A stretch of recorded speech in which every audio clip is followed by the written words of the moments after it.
అడుగుతాను, ఒక సంకల్పం ఉందా నీకు?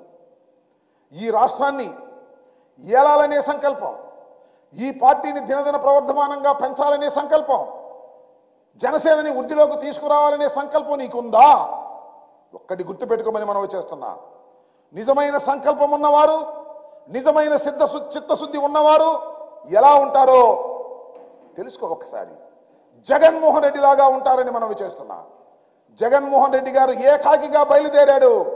ఈ రాష్ట్రంలో పార్టీని స్థాపించినప్పుడు ఏకాకే, ఎవ్వరూ రాలేదు, తల్లి తప్ప. ఆయన వెనుకడుగు వేయలేదు, ఎవరి చంకో ఎక్కాలని ప్రయత్నం చేయలేదు.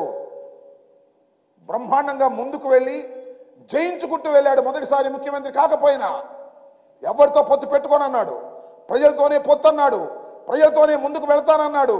చివరికి రాష్ట్రంలో 151 సీట్లు గెలుచుకొని రాష్ట్రానికి ముఖ్యమంత్రి అయ్యాడు. మళ్ళా ముఖ్యమంత్రి కాబోతున్నాడు. 175 సీట్లు టార్గెట్గా వెళ్ళబోతున్నాం. నేర్చుకోవయ్యా, సిగ్గుంటే బుద్ధుంటే రాజకీయాలు తెలిసింటే నేర్చుకోమని మనం చేస్తున్నా.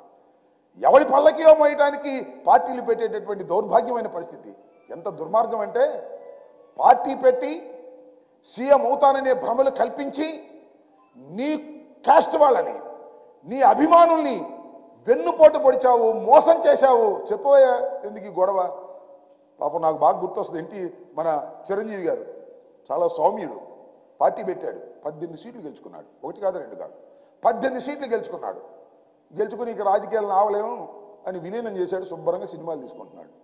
నువ్వు కూడా పల్లకి మోసి పరువు పోగొట్టుకోవడం కంటే విలీనం చేసి సినిమాలు తీసుకో.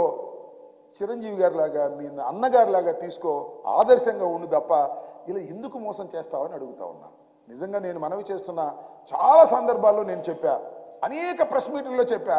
చాలామంది నన్ను అన్నారు, ఏమండి పవన్ కళ్యాణ్ గారు మీ కోపమా అని. కోపం కాదని మనవి చేస్తున్నా.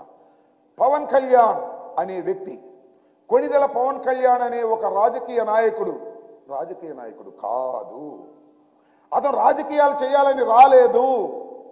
అతని రాష్ట్రంలో ప్రజలకు మేలు చేయాలని రాలేదు. అతను వచ్చింది కేవలం చంద్రబాబు నాయుడు గారిని బ్రతికించాలనేటువంటి ప్రయత్నం.